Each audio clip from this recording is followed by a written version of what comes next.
आज आप सुनेंगे वाल्या डाकू से वाल्मीकि ऋषि बनने की कहानी। वाल्मीकि ऋषि को तो आप लोग जानते ही होंगे। वो एक महान ऋषि थे और उन्होंने रामायण लिखी थी।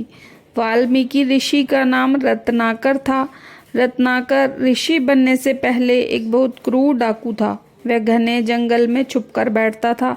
जंगल से आने जाने वाले राहगीरों को रोककर उनकी धन संपत्ति लूट लेता था और उन्हें मार डालता था, और उस संपत्ति से अपनी पत्नी बच्चों का भरण पोषण करता था।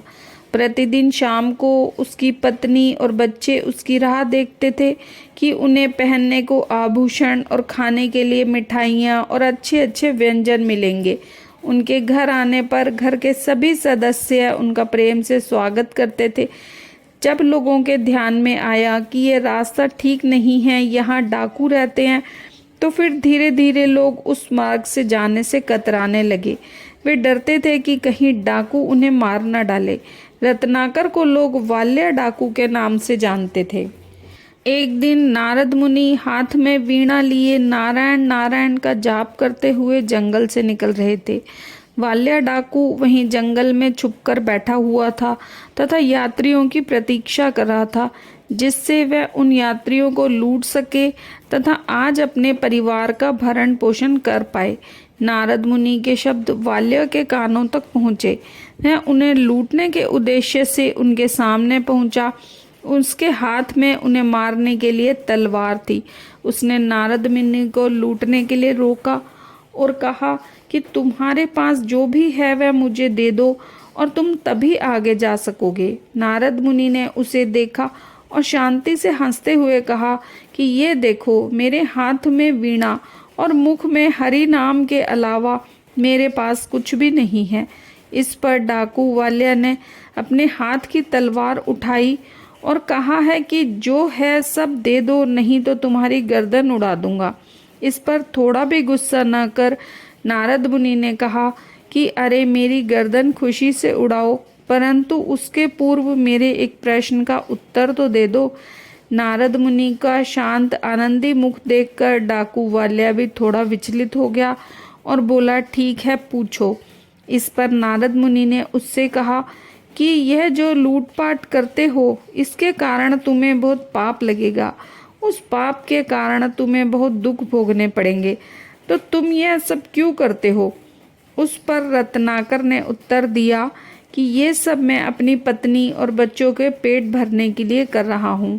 इस पर नारद मुनि ने कहा, जिनके लिए तुम ये पाप कर रहे हो वह तुम्हारी पत्नी और बच्चे क्या तुम्हारे इस पाप का आधा फल भोगने हेतु तैयार हैं?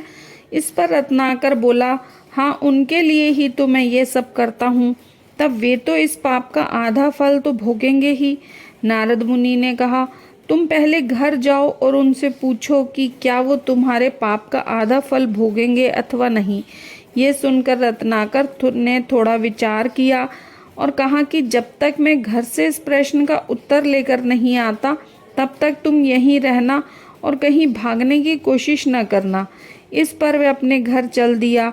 घर जाकर उसने अपने पत्नी बच्चों से पूछा कि मैं प्रतिदिन तुम्हारे लिए लोगों को लूटता हूँ, मारता हूँ, इसके कारण मुझे जो पाप लगने वाला है, क्या उस पाप का आधा फल भोगने को तुम तैयार हो? यह सुनकर रत्नाकर का प्रेम से स्वागत करने वाले पत्नी बच्चे उस पर गुस्सा होकर बोले, हमारा भरण पोषण करना तुम्हारा कर्तव्य है।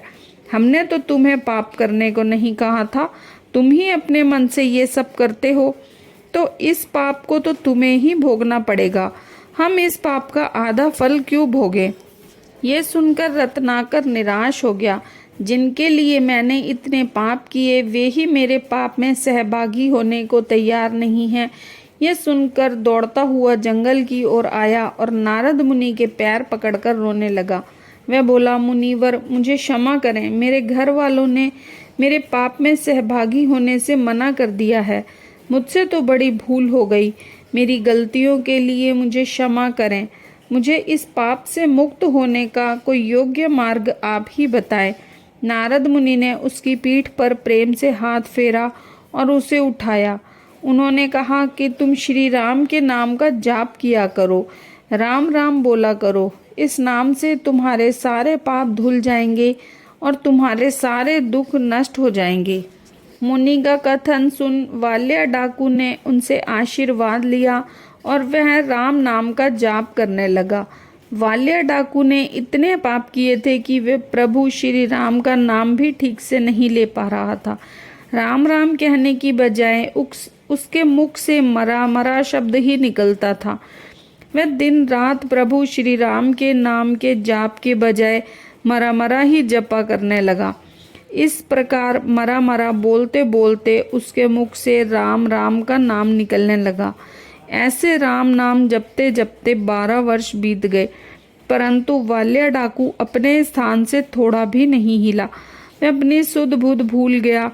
वह राम नाम के जप में इतना मगन हो गया कि उसके शरीर पर चींटियों ने बांबी बना ली, अर्थात चींटियों ने अपना घर बना लिया था और उसे पता ही नहीं चला। बहुत समय बीतने के बाद एक दिन क्या हुआ कि जब नारद मुनि उस जंगल से निकल रहे थे, तब उन्हें चींटियों की बांबी से राम राम की आवाज़ सुनाई दी। उन्हें बहुत आश्चर्य हुआ। वह तुरंत वहीं रुक गए और सोचने लगे कि ये आवाज़ इस चींटियों की बांबी से क्यों आ रही है।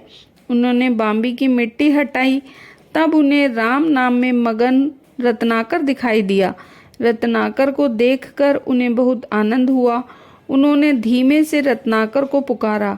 रत्नाकर ने धीरे धीरे अपनी आंखें खोली तो उसने सामने नारद मुनि को देखा और उससे बहुत आनंद हुआ।